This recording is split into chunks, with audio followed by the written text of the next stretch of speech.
BibleWorm, BibleWorm, reading the Bible with BibleWorm.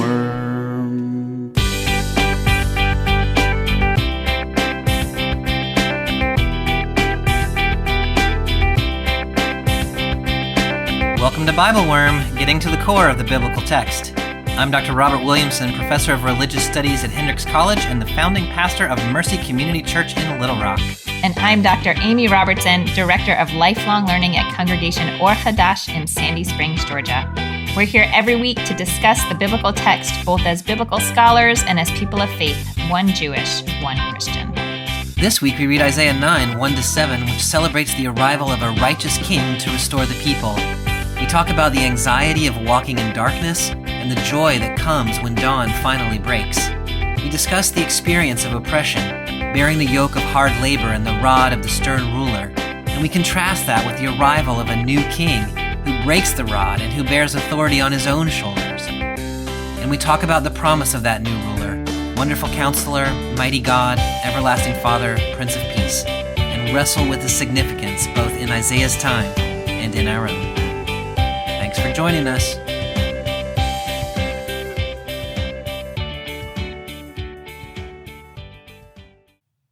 Hey, Amy, how are you this week? I am good. Guess what we're thinking about doing? It is ill-advised. That's your hint. Oh my gosh, all the things that I could imagine your family doing that are ill-advised ill-advised things that my family might be doing? We might take another foster dog. Yeah, I was going to ask you about that a couple of weeks ago, and then we just didn't do it. But you were fostering all kinds of dogs back a few months ago. Yeah, well, we fostered dogs for a series of dogs for like a year. And it was my daughter's bat mitzvah project. Like you have to, serve the community in some way. And so that's how we started doing it. Oh. And it was mostly really fun. But the last dog was like psychotic. Yeah. That was the one that was like an older dog who hated Will. It was an older dog who did not like any of the males in my house. And they basically couldn't come into the living room for 7 months. Ugh. And it was really hard to get her adopted because, we wanted to be honest with people because if they adopt her and then don't want her and bring her back to a shelter, she's just back where she started. Yeah. So it was hard to place her, blah, blah, blah. But now here we are just like a month later and I'm like, oh, that one's so cute. Yeah. But I don't even like dogs. I don't know what's the matter with me. Yeah. This is the part that I've never quite understood is you don't like, in general, you do not like dogs like as a concept. Yeah. But like the individual dogs that you have had, I feel like you've enjoyed them. I don't know how to explain this. I don't know. I don't have any words for my feelings about dogs. I don't like noise. I don't like being licked. I don't like fur. I certainly don't like poop on the floor. Yeah. There's like nothing about, I don't want to interact with any dog in any way. But they are cute. Yeah. And it's a good thing to do. And it's, I don't know.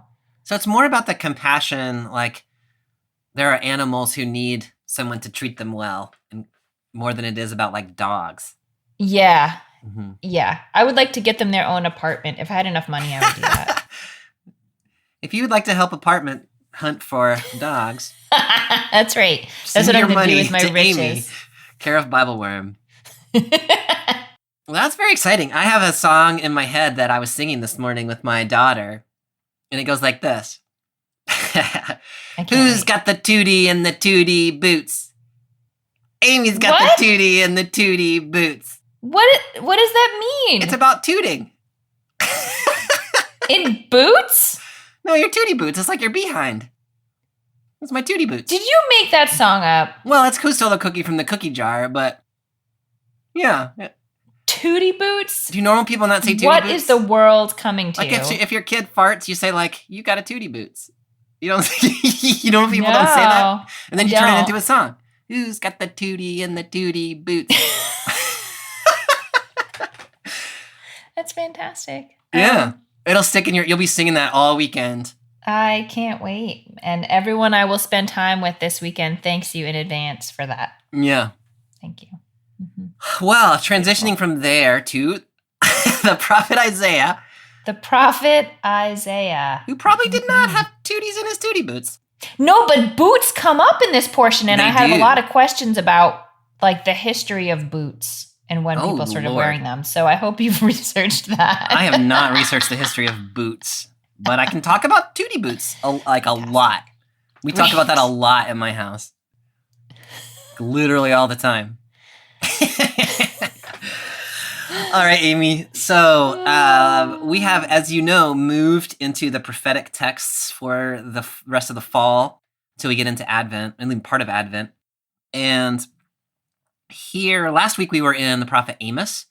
This week we are in Isaiah chapter 9, verses 1 through 7. And this is what's often called First Isaiah. Isaiah as a book, as a prophetic book, kind of exists in either 2 or 3 parts, 1st, 2nd, 3rd Isaiah, which come from different historical periods. This is the first one of those. What should we know just by way of historical context? Prophet Isaiah, how do we get ready to read this passage? Other than just like some words that exist in, without any floating context. around in the space-time continuum somewhere. Yeah. So first Isaiah usually refers to like chapters 1 to 39 or so. Isaiah was a prophet at least first Isaiah was a prophet around the 8th century. And during that period of time, Assyria, one of the neighboring powers, was really growing in influence and power and putting some pressure on the small kingdoms nearby, including Judah and Israel, to basically become vassals in some way, to like accept Assyria as their overlord, pay them some money, and sort of exist a little bit under their thumb. Yeah. And so there was always this question of whether they should just go along with it because Assyria seemed pretty powerful and maybe this was the easiest way to deal with the situation, or to revolt against that. Yeah. Forming some other kind of strategic alliance, often with Egypt, to be able to stand up to Assyria. Yeah. The northern kingdom tried to stand up to Assyria, and it did not work, and they fell in the year 722. Yeah.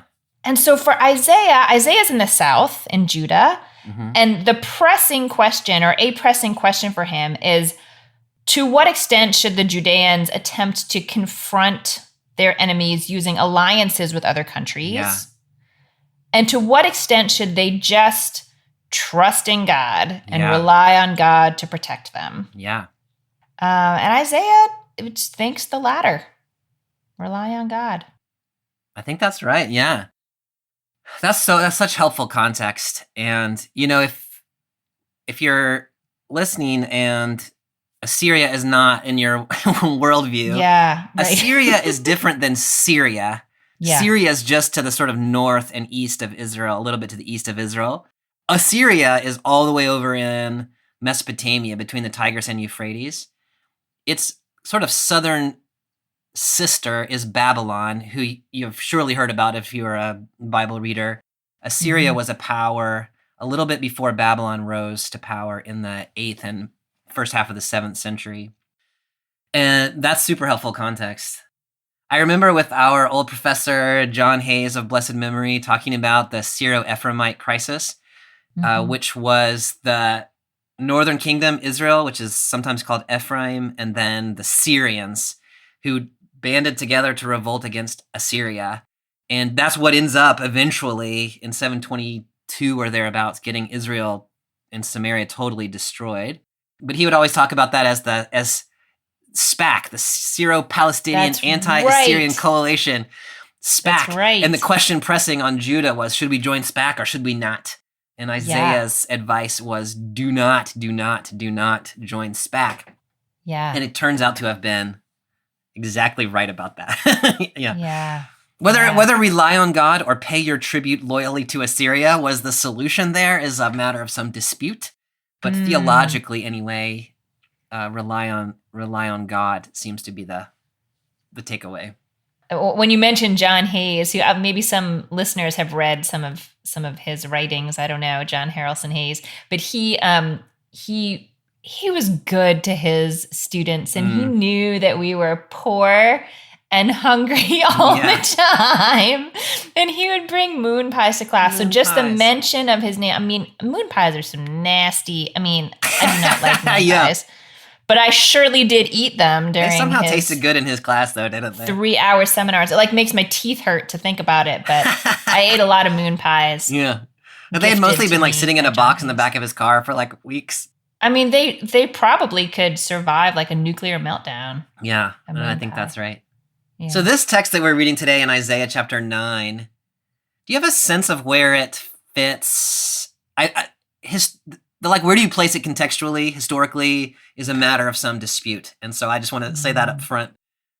Do you have a sense of where we are in relation to all this SPAC and, destruction of Samaria and all those kinds of things? I don't know if I do have a very good sense of it. Yeah. I mean, do you? I mean, I could try to make some stuff up, but if you have you may have your feet on the ground a little better here. Yeah, I mean, there's disputes about this text in scholarship, of course. I mean, there's a dispute about like literally everything. Yeah, right, sure. Yeah. I think that we are either in the midst of this sort of Syro-Ephraimite war, or at least the Assyrian crisis, or we have just poked our heads out the other side. So Samaria has been destroyed, maybe, and Judah has survived, or else we're sort of in the middle, and this is a word of hope about what is going to come. This text has been read as a coronation hymn for the good king Hezekiah, or sometimes it has been read as a celebration of the birth of Hezekiah. And depending on which of those you might read places us slightly differently. Not everybody agrees it even has anything to do with Hezekiah. But I think a helpful way of thinking about this is where you were setting us up. There is an international military crisis that is threatening Judah, or has been threatening Judah. This passage either is giving people hope right in the midst of that, or sort of just on the other side saying, oh, like literally, thank God we made it through that, and now something else is possible. So it's in that transition from like the world is falling apart to there is possibility in the world, something like that. And even just between those two things, I feel like that's just a world of difference. Yeah. But those are the worlds we straddle. Yeah, I think that's right. And one of the things that my teacher, Walter Brueggemann, likes to talk about is one of the tasks of prophetic proclamation is to articulate a vision for what life could be like on the other side of the crisis, even while you're in the midst of the crisis. If you have no vision for the possibility on the other side, you don't have any strength to make a difference. Right, it's hard to endure. Yeah, I think that's true. So they are completely different, and yet in the middle of crisis, one needs to be able to anticipate and imagine, create the possibility of a different world. The only other thing that I think might be worth saying is just Christian listeners will recognize this passage immediately as being one of the common Advent/Christmas passages. And all I want to say up front, I think, is our take, I think, is that we ought to try first to read this text contextually within its context in ancient Israel in the 8th century BCE. And what was it doing then? And then we can think about like, okay, well then what does it do later in the Christian period? What does it do? I don't know, maybe in rabbinic interpretation. What does it do now? So we're going to spend the first chunk of the podcast just dealing with this text as an 8th century Yeah, we're in the 8th century text. And then we are going to sort of, at least I am, I don't know about you, we are then going to say like, well, so then what do we do with that if we do read it through the lens of the New Testament, or if we do read it through other lenses?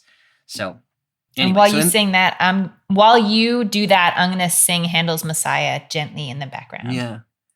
I love this detail about you, that you love to sing Handel's Messiah. I do.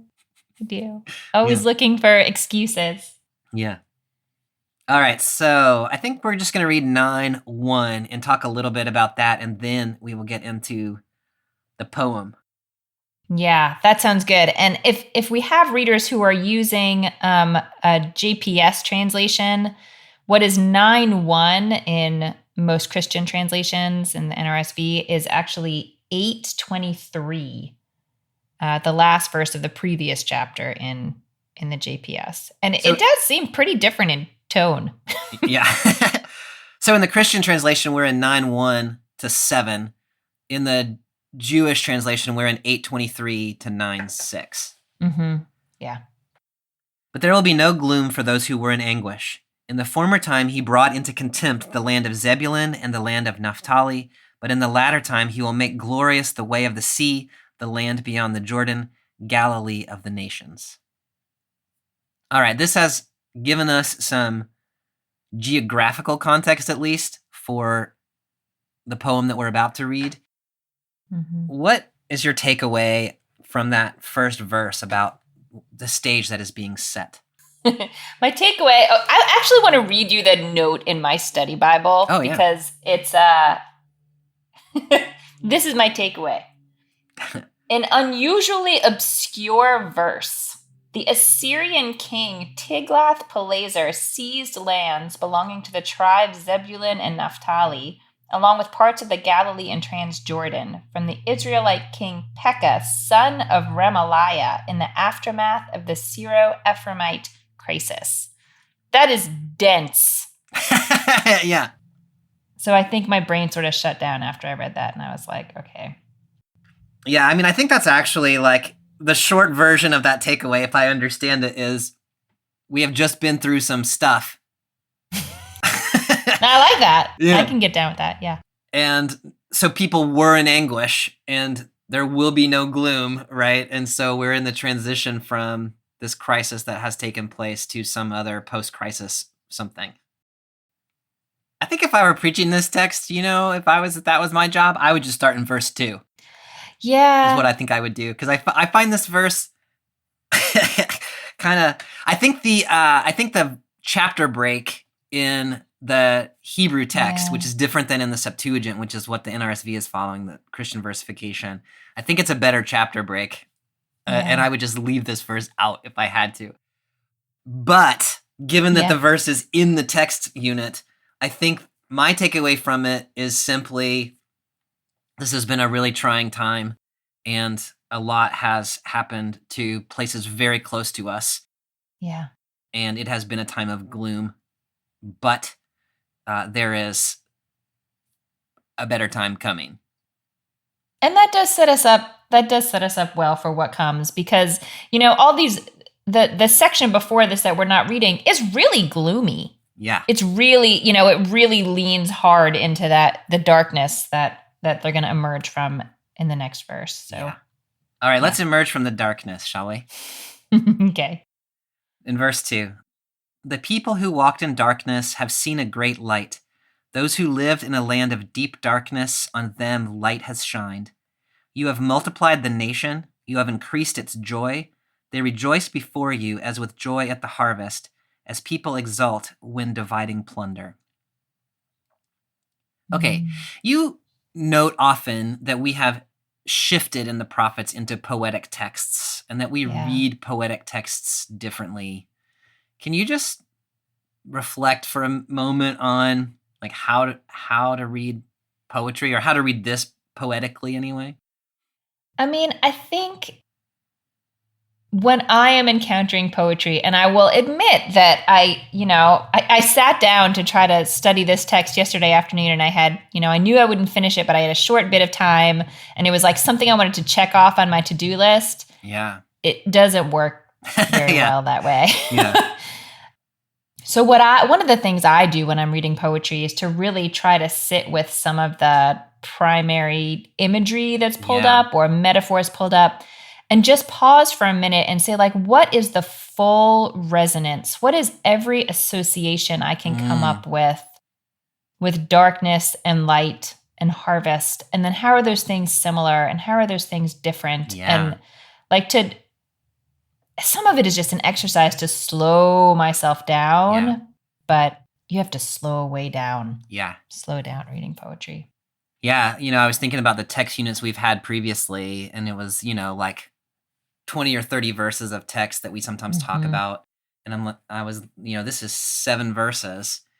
But when you slow down, those 7 verses absolutely can occupy a lot of time. Mm-hmm. Yeah. One of the characteristics I think we might have mentioned last time of Hebrew poetry is parallelism. And so we have synthetic parallelism, in which the line basically repeats the same thing that was said before. And then you have antithetic parallelism, in which the second line sort of gives you the opposite image of the first one. There's all kinds of different versions of this, but that's kind of the characteristic of Hebrew poetry. And you see it really, really nicely here, especially in verse 2. The people who walked in darkness have seen a great light. I think this is probably one of the most famous lines of the Bible. It's just such a rich image. And in the first line, you get darkness, walking in darkness. Second image is an image of light. When you think about that sort of parallelism and that contrast that's being drawn there, like, where does your mind go as you ponder those images? You know, it's so interesting because I feel like in some ways, and I don't know if it is because of this verse or the sort of fame of this verse, or if it comes from somewhere else, but it's like it's a given to me what sort of darkness and light mean in this situation. And so I really had to stop and say, like, what do you get from turning on a light when you've been in the dark? Like, you get that. Because presumably whatever was in the room when it was dark is still in the room when it was light, and vice versa. So what is really the difference when you have light? So I came up with, like, awareness, clarity. Yeah. Maybe you have your bearings about you. Maybe it's less scary because there are fewer unknowns. You feel less vulnerable.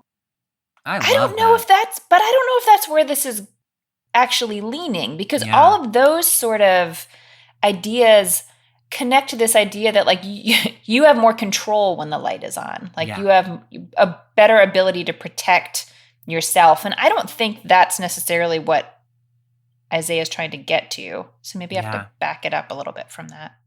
Amy, I really love that. I think that gets something really important that I had missed. And I also think that there is more that one can get. Yeah.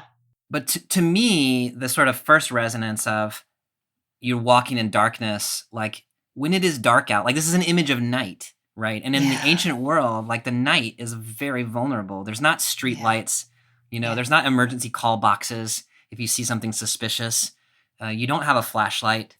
And so the night is vulnerable. And, so to say you've been walking in darkness, you've been walking at nighttime, you've been vulnerable to what's around you, and now the light is coming. So here's a relief of vulnerability in some way. But I love what you're saying about, also revealing what was already there. It reminds me of, like, my kid watches Daniel Tiger a lot, and there's this one Daniel Tiger where there's, like, I don't know, it's like Daniel has his little, like, lizard doll or something, but it casts like a really scary shadow because of the moon or whatever, and so he turns on the light, and they sing this little song that says, "See what it is, you might feel better." That's what that reminded me of. So it's just your little dinosaur or your little lizard doll or whatever it is, but it's scary. And so flipping on the light, and what you were making me think of is, like, the theological way of reading this is God is present in the darkness, right? The darkness need not be scary. Like, it's just your lizard puppet, but sometimes you need to turn on the light to reassure yourself. I really, really like that. So it's not as though you've actually been vulnerable in the darkness. You have felt vulnerable in the darkness, but God has been present with you that whole time. I think that's really, really nice.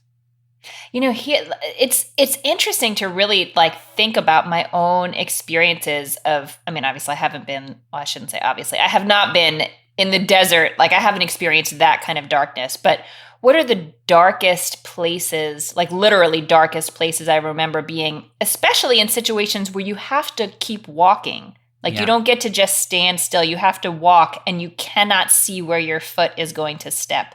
It's terrifying. Yeah. That's absolutely right. It's paralyzing. Yeah.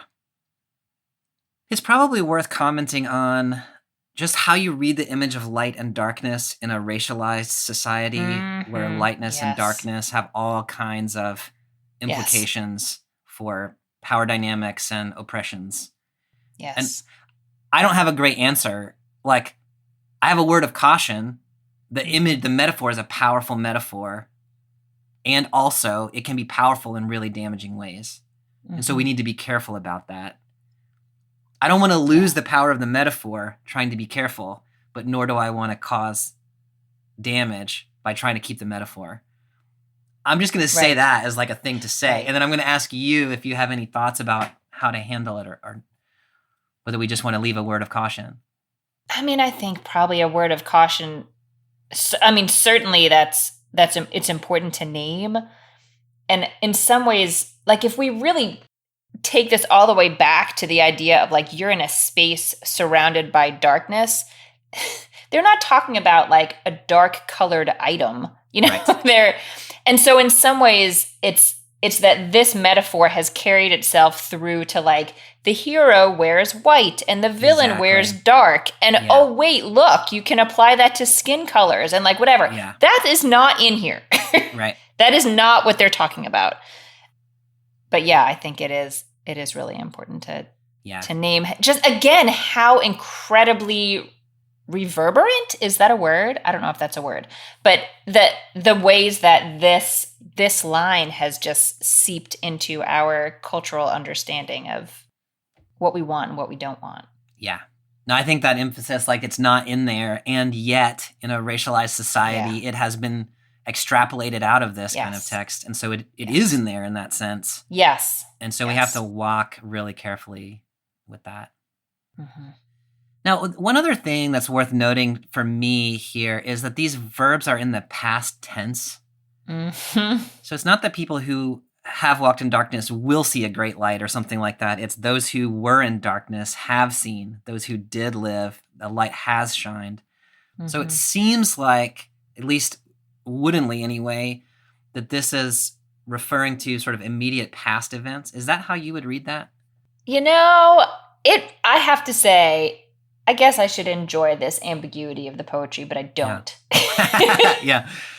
That there is this, it is in the past tense, and there is this phenomenon or understood phenomenon, I guess, of the prophetic past, which sort of gets to what you were describing earlier about a prophet talking about a time in the future where something will have happened, which basically just opens the door for saying like, either this happened or it didn't happen yet, but it will happen, which just gives us nothing. I mean, so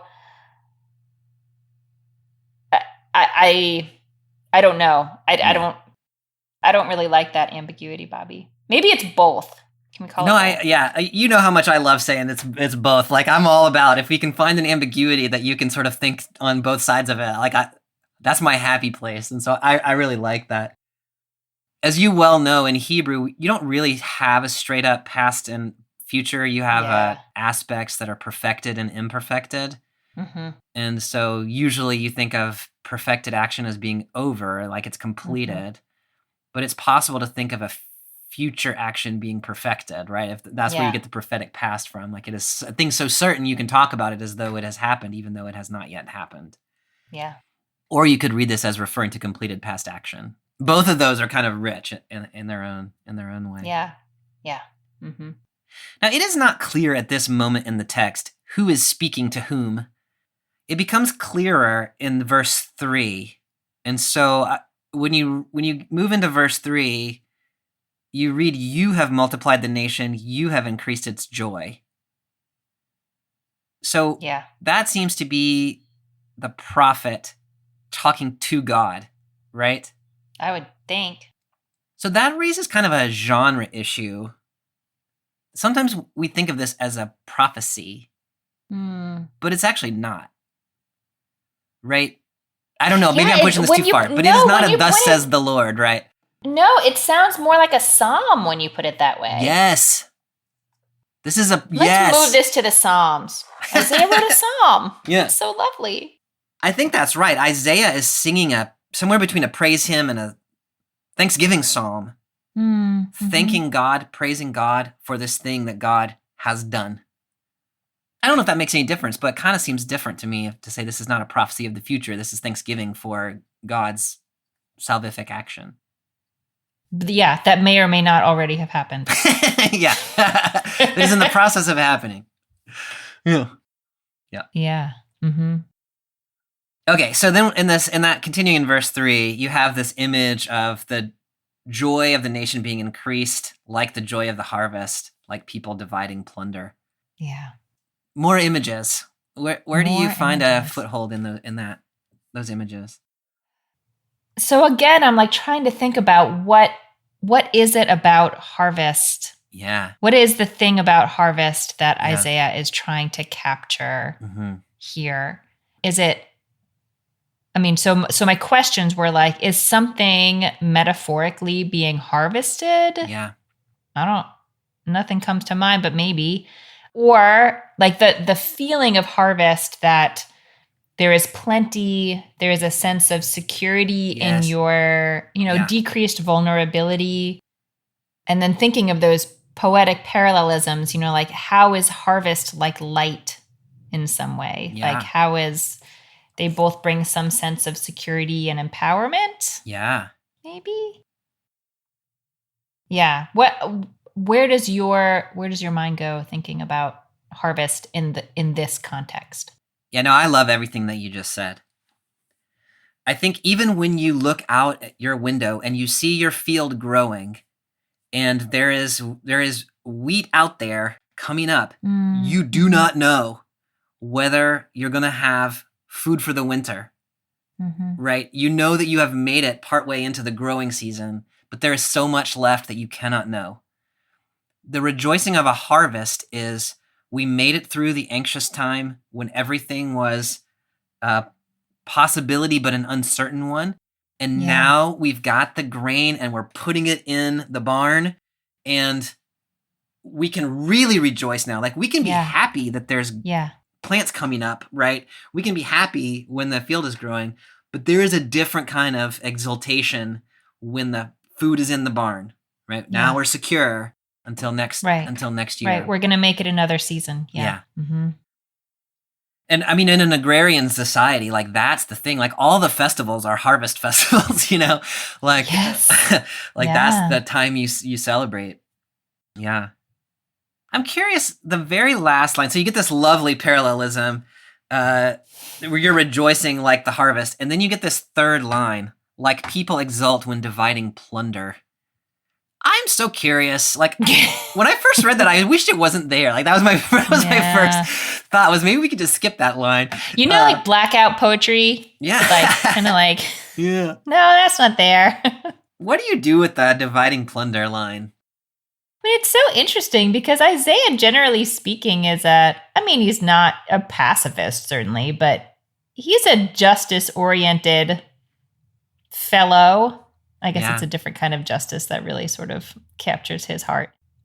I think that if I can pull back my own feelings about war and spoils and plunder and how all of that works, I think the feeling is the same. Like the anxiety of being in battle. Yes. The vulnerability, the not knowing how it's going to turn out, and then looking at this moment where like you've won and you get to collect reward, basically. Yeah. It's there is a new sense of security. Yeah. I think that all of that's exactly right. I have my wishful reading, which I want to try out on you, which is to say all of that's exactly right. And as I start to say this, I think this is probably not right. That you could read that second as a contrast to the first one, right? So they rejoice before you as people do when they rejoice at the harvest, as people do when they divide the plunder. But I'm commending the first one to you, not the second one. So you have been through a time when people rejoiced because they were plundering you. Now you're rejoicing because you're gathering in to the barn. So in that reading, the they who's exulting, is it a different they? Like has those other guys exulted? Yeah, so the people, Judah or whoever, is rejoicing before you, God, as like they do with the harvest, as people do when they divide the plunder. Oh, yeah. So we know what that's like, but that's not what we're doing here. I'll allow it. It's a little bit of a stretch, but but I'll allow it. The rabbis have done much crazier things with biblical text than that. Yeah. No, I think that's one of those things in a poetic reading, like Right, exactly. It's poetry. Yeah, there's a little bit of Williamson wishful interpretation, but the text allows it. I don't know that the text necessarily invites it. Anyway, so I like your reading though. Like I think there's something to your reading, like by itself, without sort of playing with it in my way, to say like we know what this kind of rejoicing is like. It's anxiety about harvest, anxiety about the outcome of the battle, and this is what you do at the conclusion of that. That's the kind of rejoicing we're doing. Mm-hmm. Yeah, I think that probably is enough there. Yeah, I feel a little surprised in some way the extent to which in these couple of verses it's like not more God facing, if that makes any sense. Like it seems like it's about, I mean, God has magnified the nation and brought them joy. And it says the people rejoice before God. So God is in there, but it really, I don't know. I guess I would have expected more emphasis on the fact that the people truly are vulnerable, but for God's intervention. Yeah. You know what I mean? I do. Yeah, I'll be curious what you think about that as we go. As we go on. Because I do take your point though. It's addressed to God, right? So you multiplied, you increased, therefore they rejoice. That's true. So in that sense, it's saying like, good job. The rejoicing God. that you see is because of this thing that you did. Yeah. But at the same time, the rejoicing could be read as a little bit like separated from, and I mean, maybe that's one of the things, like maybe that's a part of this passage too, is, rejoicing has to be contextualized, and it would be easy to just rejoice because the harvest came in, and to forget that the harvest came in because God increased the harvest. Right. So there might be that might be instructive in that way. Yeah, that's where we get turned around every time, Bobby. Hey everybody, it's Bobby here. I hope you're enjoying this free episode of the BibleWorm podcast. BibleWorm is made possible by a generous group of supporters who make a monthly contribution through our Patreon page. If you enjoy the podcast and want to support our work, you can join our Patreon community for as little as $4 per month. At higher levels, you can receive added benefits like early episodes, membership in the BibleWorm Collaborative Discussion Group, and more. One of my favorite levels is the Bible Study Worm level, where you receive a 25-minute video lesson from me each week that can be used for your own personal study or for a group study or class that you are a part of. You also receive 5 discussion questions each week that can help guide a small group discussion. Bible Study Worm members also receive early episodes, membership in the BibleWorm Collaborative, and a free BibleWorm sticker, all for just $21 a month. You can find out more at patreon.com/BibleWormPodcast. Thanks for listening, and now back to this week's episode. Okay, so picking up in verse 4, the next 3 verses begin with the Hebrew particle ki, for, which if you follow sort of strategies of rhetorical criticism, a la James Meilenberg or Phyllis Tribble or Walter Brueggemann, these are key moments, right? This is like the main thing in the poem. Get it? Key moments. Key moments. Key. I love that I didn't even think about that. That was good. So at the very least, we should say like the next, so why are they rejoicing? 4, right? So 4. These are the reasons why they're rejoicing. So I'm so glad you pointed that out, because it's not the same in my English translation. So I would not have seen that not looking at the Hebrew. Interesting. Yeah. So verse 4, for the yoke of their burden and the bar across their shoulders, the rod of their oppressor, you have broken as on the day of Midian. For all the boots of the tramping warriors and all the garments rolled in blood shall be burned as fuel for the fire. Okay, there's yet one more 4, but I'm going to save it because there's a lot to do in verse 6 and 7. So here are the reasons for the rejoicing like the harvest. The yoke of their burden you have broken. The boots are burned as fuel for the fire. Connect that to the harvest imagery for me. Ready, go. That's Okay, I don't think this is what you were going for. But I had been thinking of, before you asked that question, I had been thinking of the yoke as, you are enslaved. You are, Yeah. a beast of burden. Yeah. But when you ask specifically how it could tie to the imagery of harvest, it almost is like your burden helped to bring the harvest. Which again, I don't know that that's what Isaiah is saying. Yeah. But a yoke is used on an animal pulling a plow. That's the primary image of a yoke in the real world, as I know it anyway. Yeah. Is that what you were going for? No, not at all. I don't think so. But I like it. My reading was the more simple-minded first reading that you offered, which, is kind of the more plain sense of you have been oppressed by foreign people who have put you to labor. Yeah. They have put their yoke on you. They've put a bar across your shoulders. They have used the rod on you, and God has broken all those things. Yeah. And so you are free. Yeah.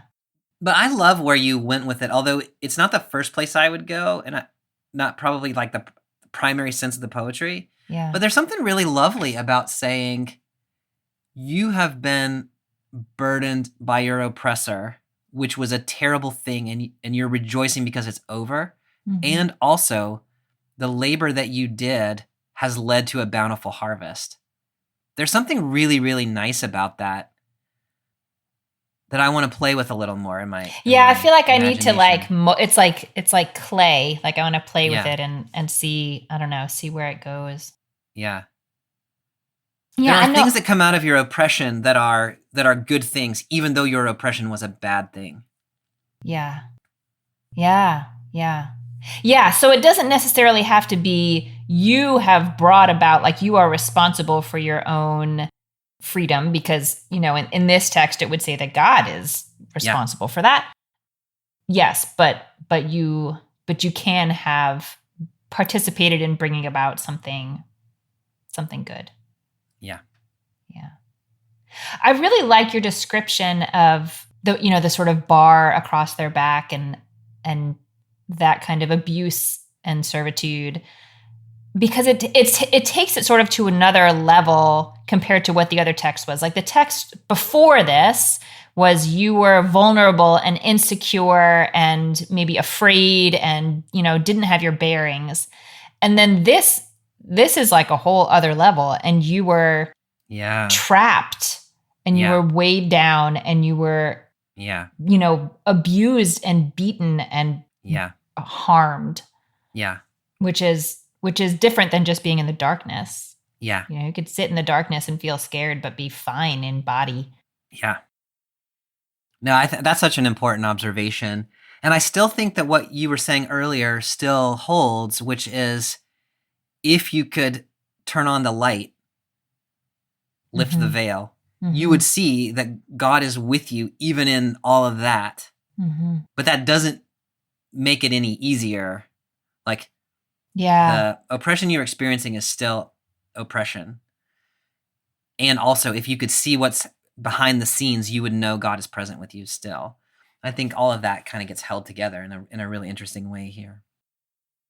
Can I tell the story of the day of Midian? Yeah. I love this story so much. So I think that what Isaiah is referring to is from Judges chapter 7 and 8, which is when Gideon, which rhymes with Midian, but that has no real meaning. Gideon is leading an army to go and take over this Midianite city. And God keeps telling him, you have too many troops. I want you to go in with fewer troops so that it will be really stinking clear that you only prevailed because I made this happen. If you go in with 10,000 troops, you or someone else is going to think that you did this by your own power. Yeah. So Gideon says, fine. He sends a bunch of people home, and God says, no, you still have too many. So the way that God decides who actually should go to war is he says, bring your remaining however many, I don't know, 1,000, I don't know, soldiers to the creek and tell them to drink some water. And some of them will get down on their knees and lap it up like a dog. And some of them will like scoop it up with their hands or something like that. Yeah. And God chooses the lappers. Yeah. The 300 of them who lapped up the water like a dog. Yeah.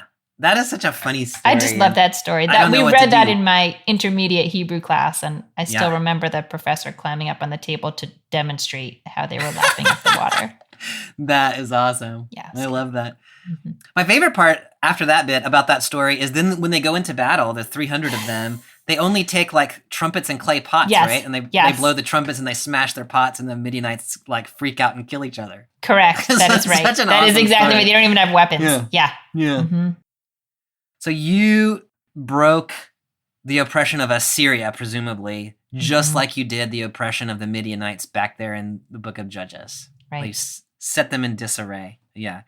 And like in that story, there's no question who did it. It's God did it. Mhm. Right. Yeah. Then you get the image of the boots and the garments being burned as fuel for the fire. So here it's not the spoils of war exactly. It's like it's not the implement. It's the clothing of the warriors Yeah. is being burned. Yeah. The trappings But- of war. Yeah. Mhm.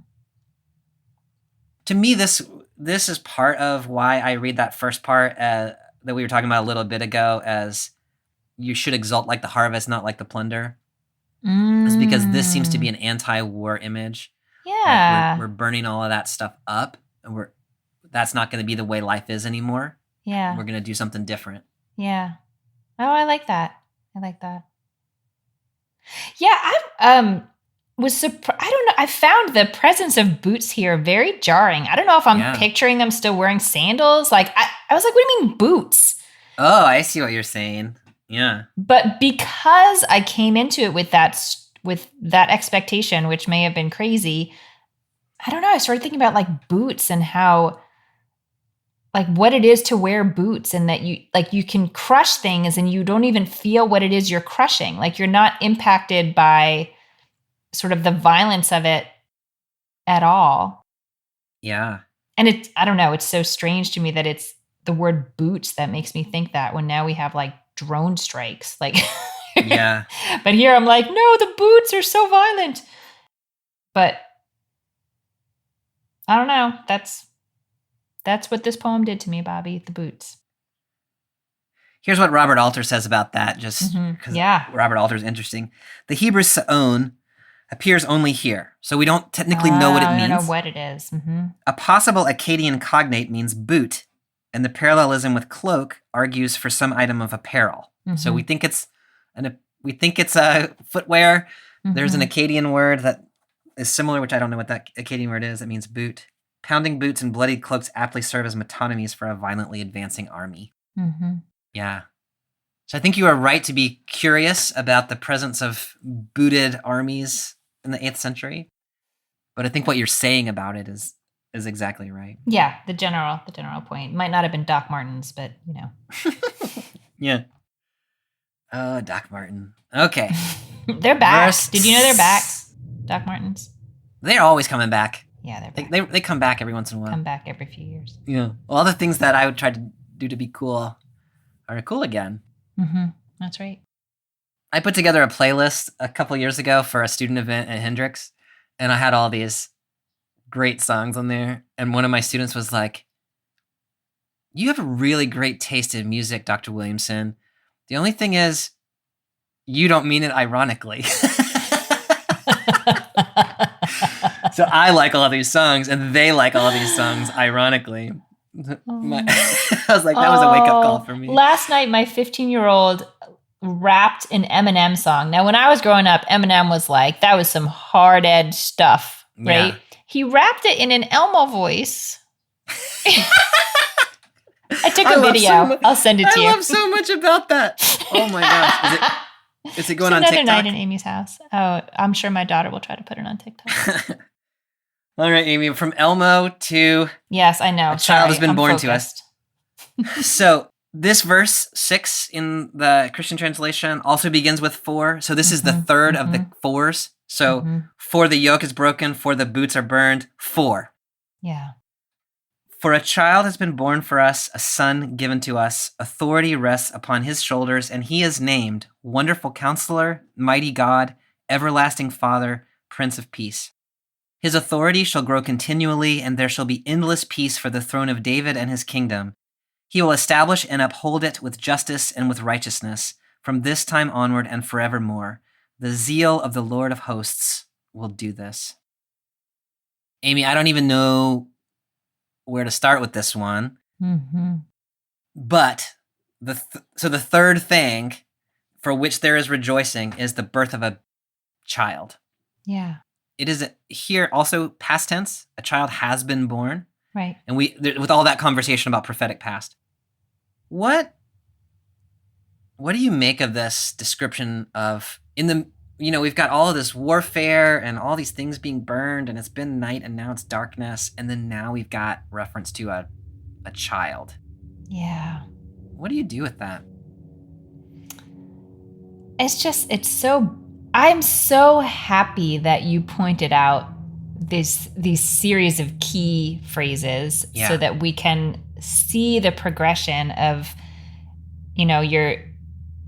the end of oppression and suffering, like the end of something bad that was happening. First, we're talking about the end of something bad that was happening.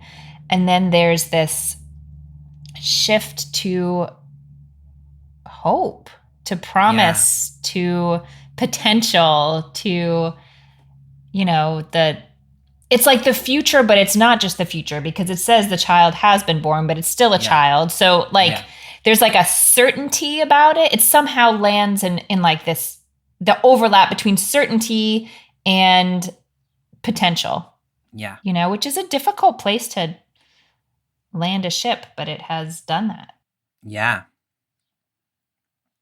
Yeah, I'm sure this is heresy, but it reminds me of every year, like starting on, say, December 27th, you start seeing all those images of like the beaten up old year and then the little baby new year. And there is something about that image of like a young child. There is new possibility, like this year is going to be better than last year. And there is the birth of this kid is our hope for the future. And that resonates in all kinds of ways, not just baby new year, but that's kind of where my head goes. Yeah. It's also interesting that the hope for the future is a child. And so it's not just that people are still having babies, but this young kid is the hope. And our hope doesn't rest in like the experienced older folks or whatever. It rests in this unproven young child, whoever it might be. Right. And the fact that this authority has already been settled on the shoulders of this child who clearly can't have done anything to have earned that. Yeah. Yeah, that image of authority rests upon his shoulders. And you're right, it's in the past tense, has been rested upon. To me, that there is such an interesting parallel, like in the previous images, we were beasts of burden upon whom the oppression was placed. Yeah, the yoke on their shoulders. Yeah. The previous ruler was pushing you down. This ruler is holding up the stuff so you don't have to carry it. Like that's a lovely, lovely image. Yeah. And we get this series of names in the end of verse 6. In the NRSV, Wonderful Counselor, Mighty God, Everlasting Father, Prince of Peace. I know that the JPS has a totally different translation. Yeah. You want to hear it? I do, yeah. Okay. The mighty God is planning grace, the eternal Father, a peaceable ruler. So it's like in that parallelism again, sort of, right? Yeah. The mighty God and the eternal Father are two in parallel, and one is he's planning grace, and the other, I guess he's planning, or God is planning, a peaceable ruler. Yeah. I've always been curious what the JPS was doing there. If they were like, if you put him in a room, and sealed them away from Christian interpreters and taught them Hebrew. And then would they translate it that way?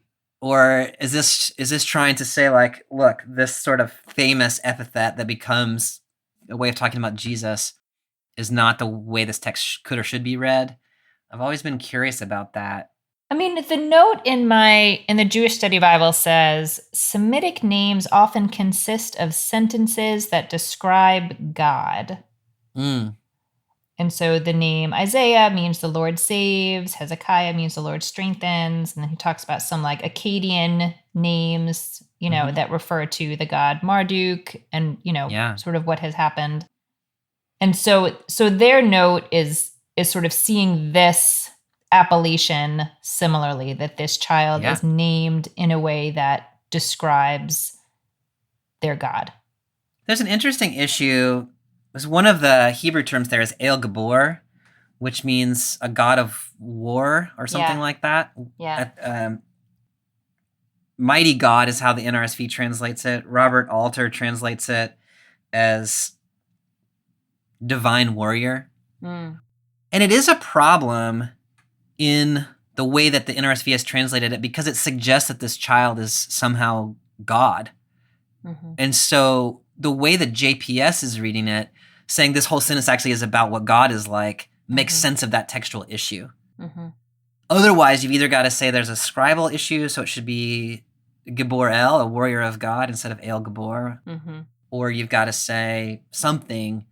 And so maybe that actually, that way of reading it actually solves a problem that gets introduced if you read it the other way.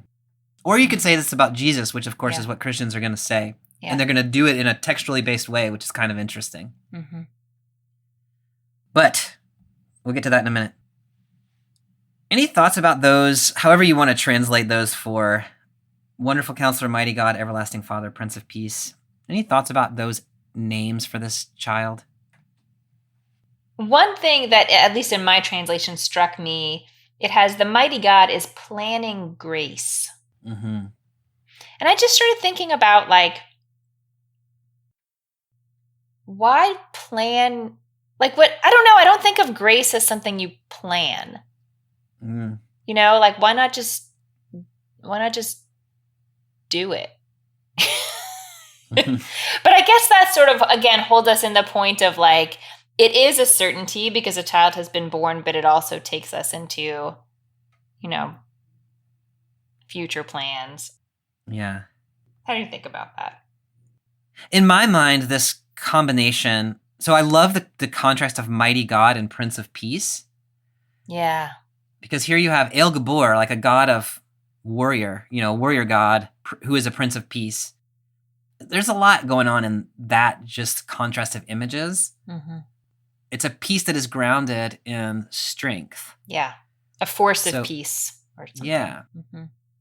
Chooses not to exercise power in destructive ways. But apparently could if he wanted to. Yeah.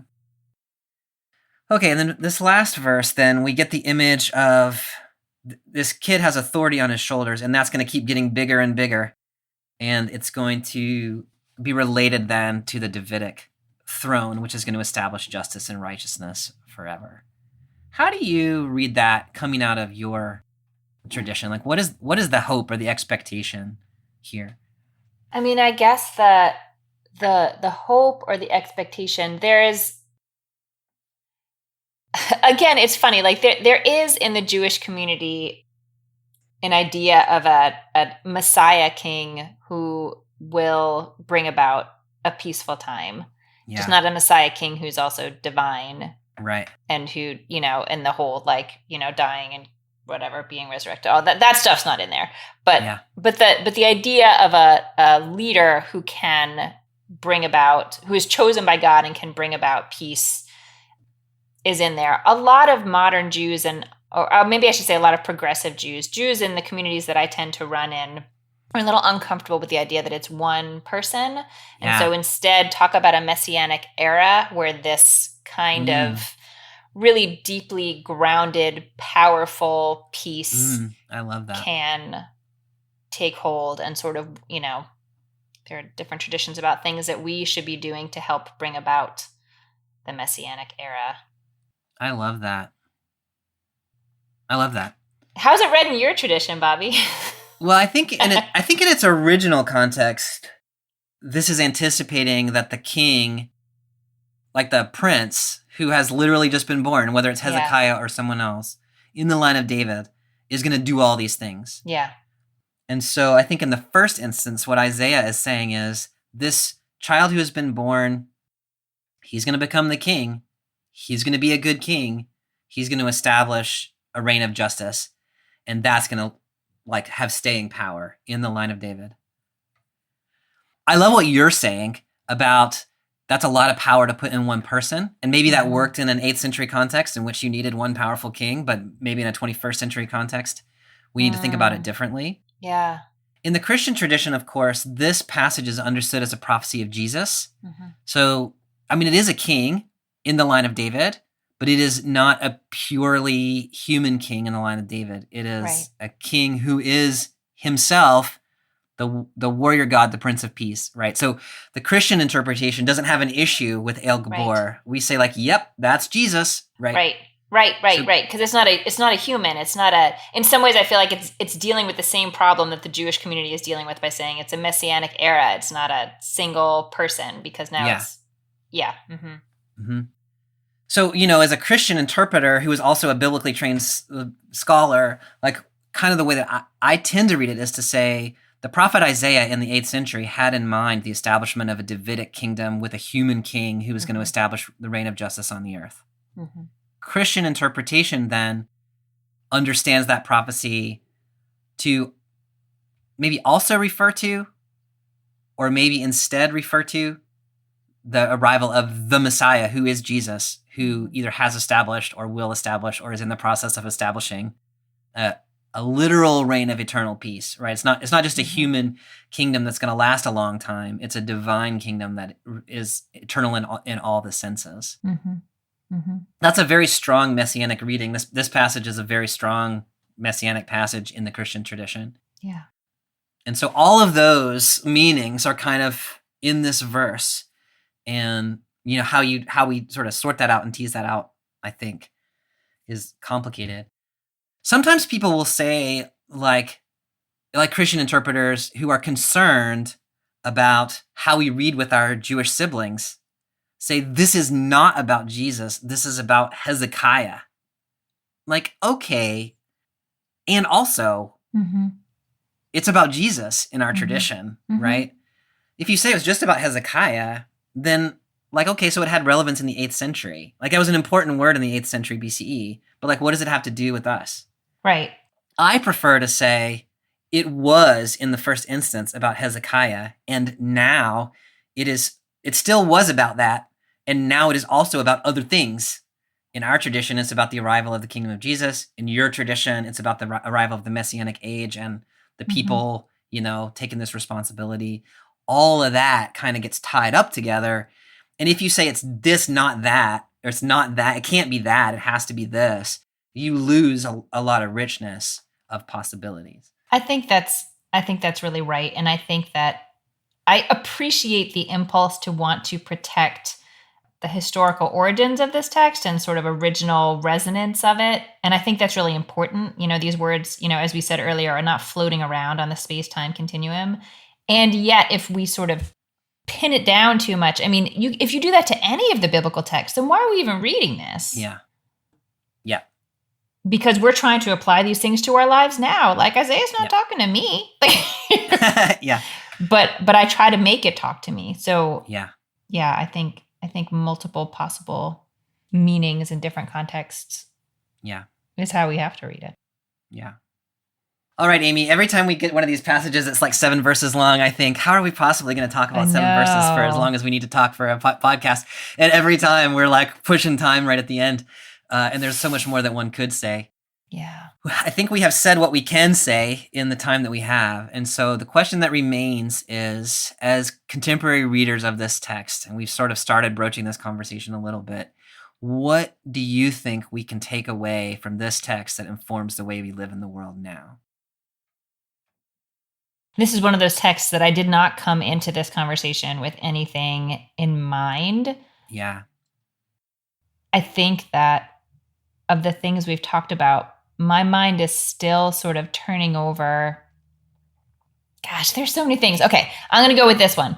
My mind is still turning over this idea that even in times that turning on a light doesn't fundamentally change what is around you. Mm-hmm. It changes how you feel. It changes how you interact with what's around you.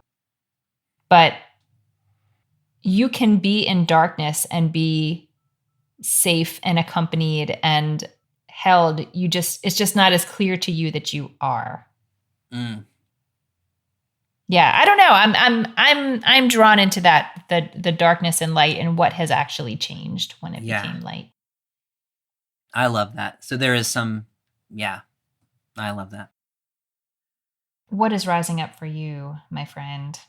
I think for me, this conversation we were having right at the end is crucial. I mean, as it would be. The context of this passage in either you have been through some stuff or you are currently going through some stuff seems really important. And what you're saying, I think, is crucial, that there is, like, what you can see in what you're going through is not all that there is. Mm-hmm.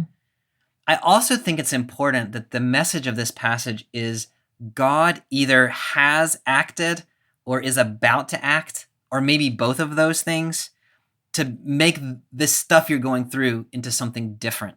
Mm-hmm. You can read that personally, you can read that politically, you can read that systemically, that there is another world possible and that God is acting to make that happen.